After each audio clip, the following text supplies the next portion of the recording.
Welcome to 10's Dynamic Bodyweight Pilates workout. This workout has been constructed to include exercises that contain mobility, stability, and strength-based movements. Essentially the types of exercises found within our classes at 10. At 10 we deliver exercises that have purpose to your everyday life. This enables us to deliver things that are going to have the biggest impact and remove other potential exercises that are really not suitable. For this reason, we have broken this workout down into phases so that you're aware of why you're doing a particular exercise and of course how this is going to benefit you. You're also safe in the knowledge that this is a balanced workout and simply tried and tested by our trainers at 10. Within this session, you can choose the level of intensity by simply increasing the duration of the entire session. The purpose of this video format is to enable you to become familiar with the exercises and their order. You could also increase or reduce the volume of rest between each exercise or at the end of a particular sequence. Alternatively, you could opt for the progression given within particular videos. We really hope you enjoy our workout and please pass it to others that you may feel will benefit from this session.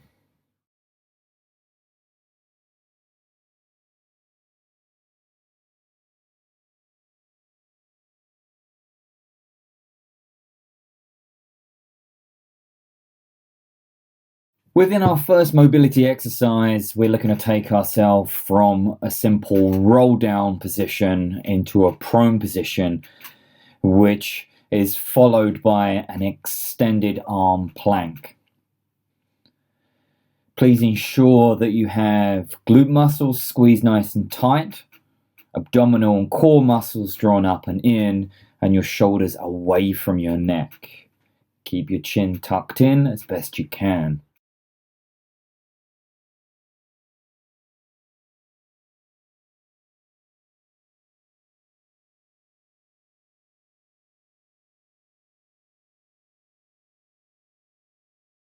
Simply rolling up from the previous exercise, which was the extended arm plank, Emily now takes a big long lunge forward, in this case with her right leg. She'll place both hands down onto the floor and then lift the corresponding hand upwards towards the ceiling. Be sure to squeeze the glute, and in this case it will be Emily's extended left leg, and try to breathe in when you reach upwards. So now Emily's going to do this again, and imagine Emily doing this with her left leg forward this time. This video format simply repeats what we've shown you previously, but it gives you another opportunity to watch how Emily takes her hand, sweeps it upwards towards the ceiling.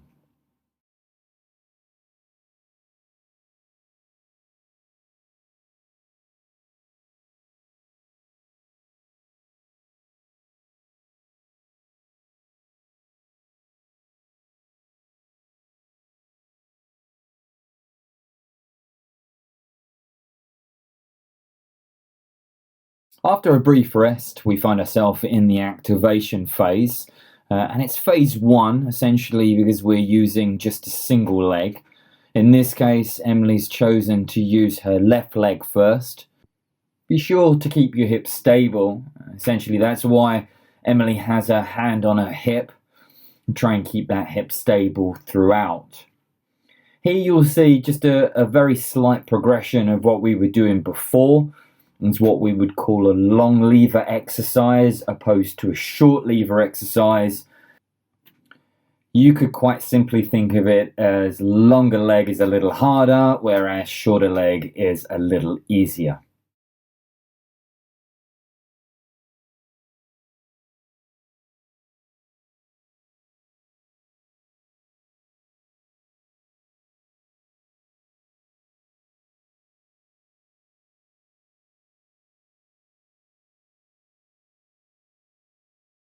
In this next exercise, Emily is now just flipped over onto her back, so she's now in a supine position, and she's brought her knees up into a tabletop position. She's aligned her knee, bent knee that is, with her hip, and as she's gone into single leg extensions, you can see how she's extended a single leg with feet of very similar height. Her job is to maintain the stability through her core region whilst extending the leg. Now, she's going into single leg extensions with hands lifted. What she's done now is she's just created less stability through the torso. She's essentially taken away any kind of assistance that she has. By extending a single arm overhead now means that she has to control the rib cage from lifting outwards any further. Essentially, it's a form of self-provocation. She's now going to go into double leg extension and double arm extension. So she's now increased the size of the levers that she's extending away from her. So therefore, that's now going to increase the self-provocation going through the body. Essentially, that means that the exercise becomes a lot harder.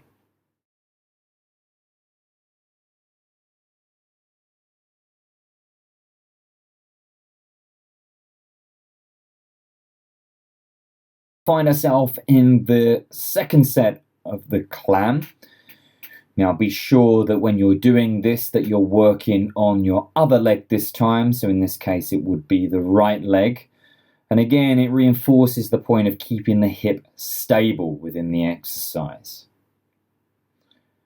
Again, the advanced version would be simply to extend the top leg, creating a longer lever. Again, that creates a little bit more self-provocation through the hip region. It now means that you have to watch out for the hip swaying as the leg moves forwards and back. Be sure to keep that little lift that Emily's doing well underneath the side of the body. You'll see that little crack of daylight appear underneath between the ribs and the hips there.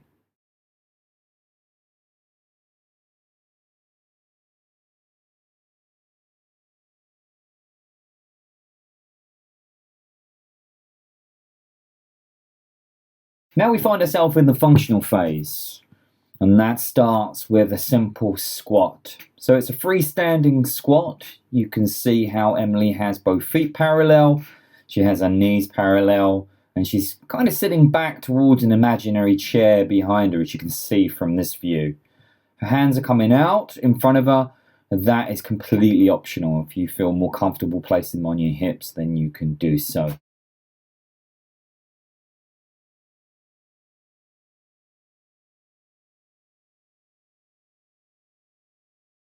She's going to finish with a skater, which is essentially moving her body weight, in this case onto her right leg, as she simply either slides or taps the foot out. And if you're on a hardwood floor, you can simply slide the foot. Be sure not to move that right leg as you're working through the left and touching outwards.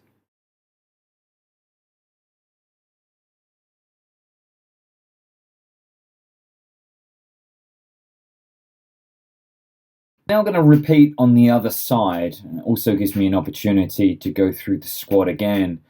Ensure that again, knees aren't buckling. We often find that clients will exhibit buckling knees. So try and keep those knees slightly outwards if you're able to. Parallel would be ideal.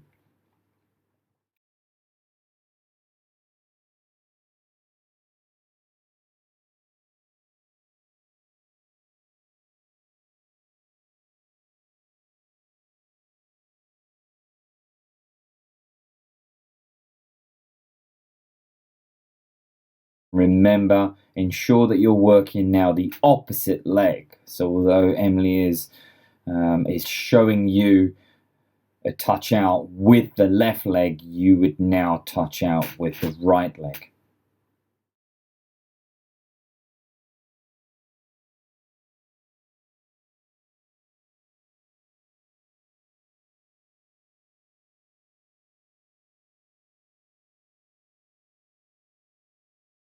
So the next phase is the postural phase. The areas that we're really looking to focus on within this phase are the thoracic and lumbar regions of the spine. In this case, within the cat-cow stretch that Emily's delivering right now, you can see that there's a big curve between the lower part of the spine and the middle part of the spine, which is we're very, very keen to enhance if we can. creates a little more mobility between the vertebrae.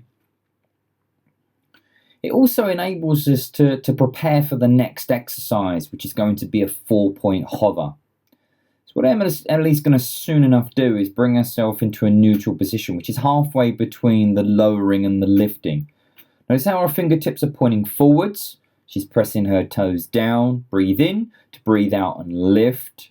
She's keeping very good core stability. She's also keeping her shoulders away from her neck as instructed earlier, and keeping her chin tucked in.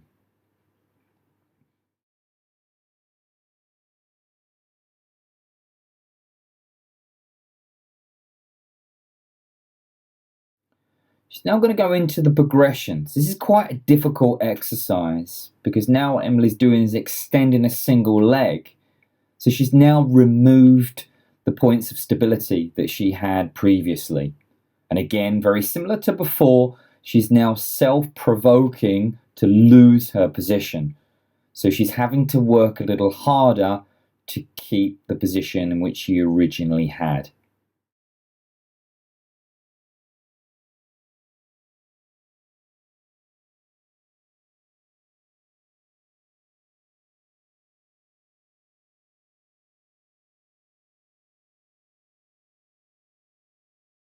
Activation phase 2 is not compulsory, and you can simply do this phase if you feel as though you haven't done enough, you'd like to do a little bit more.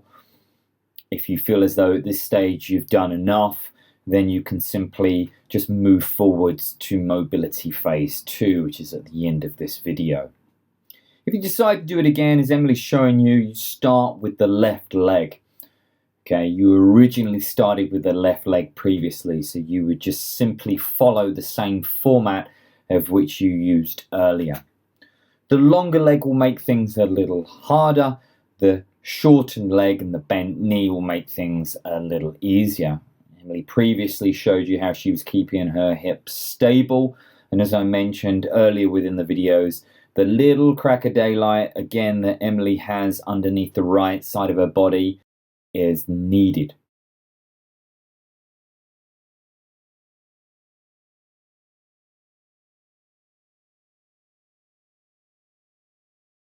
We then take ourselves into the single leg, double leg extensions. Again, we added the single arm and double arm extensions also to that to make things a little harder, but we're obviously starting with the easier version first. Again, notice how Emily's keeping her bent knee aligned with her hip. Her neck is nice and long. And just as a side note, you may want to have a towel underneath your head if you feel as though your head drops back. That might make you feel a little bit more comfortable. Okay, she's now lifted her hands. And just to repeat what I was suggesting earlier, as soon as she raises her hands above her head and extends the opposite leg simultaneously, that's going to increase the demand on her core area for stability. So it's going to increase the workload. The progression would be to simply extend both arms, both legs. I wouldn't recommend this exercise if you are, or this particular exercise if you're new to it. Try to stick with the basics. If you feel as though it's starting to aggravate your lower back, which can often happen if you have a lower back issue or a little achy lower back, so don't be afraid to regress if you need to.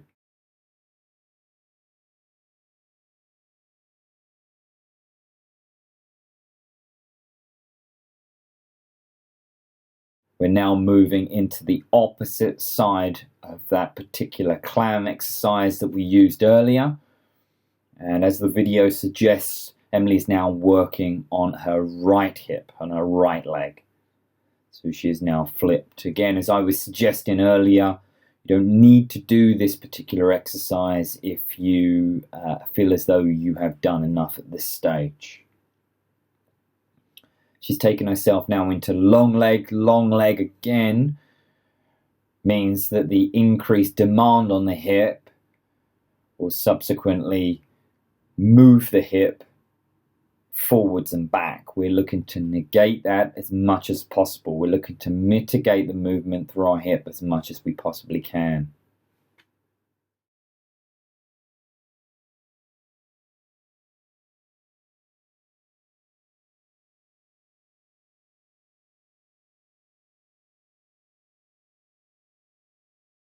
So this is functional phase 2.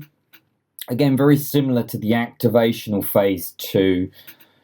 There is no need to do this if you feel as though you had done enough first time around. But if you feel as though you're able to increase the duration and the intensity, then obviously feel free to do this phase.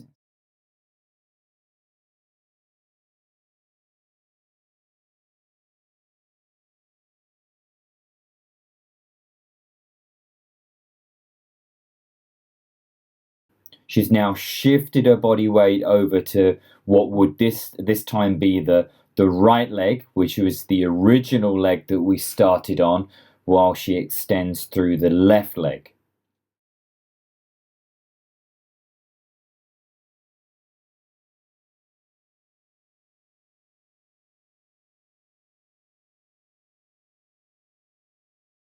She's now going to repeat on the opposite side. So again, as we suggested earlier, she's creating some bilateral squats to begin with.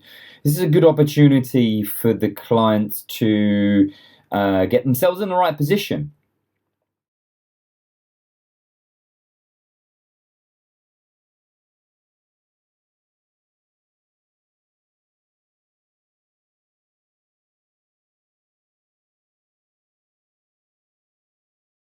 So here we're very much focused on the right leg, whereas now you would be working the left leg whilst tapping out with the right leg. Be sure that there's no movement through that stable leg. That's the key thing within this exercise.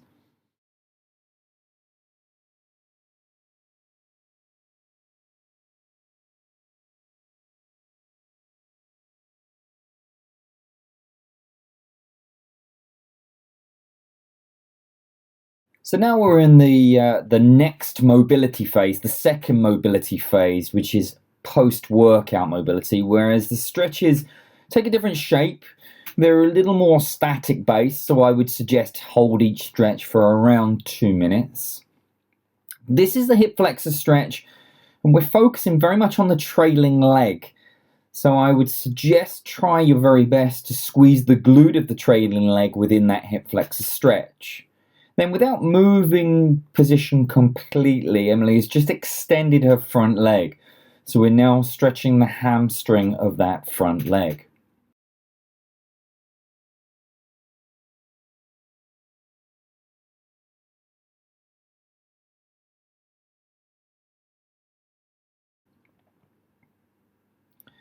This gives us the opportunity to look at the stretches again. Remember to change leg. So focus on the trailing leg, squeeze the glute of the trailing leg, engage the glutes and abdominal muscles a little if you're able to, stretching over to the side of the front leg. She's going to sweep her hands down onto the floor and then simply extend the back leg. Toes drawn up can be quite uncomfortable to some people, so toes pointed forwards would be absolutely fine, depending on if you're comfortable with that.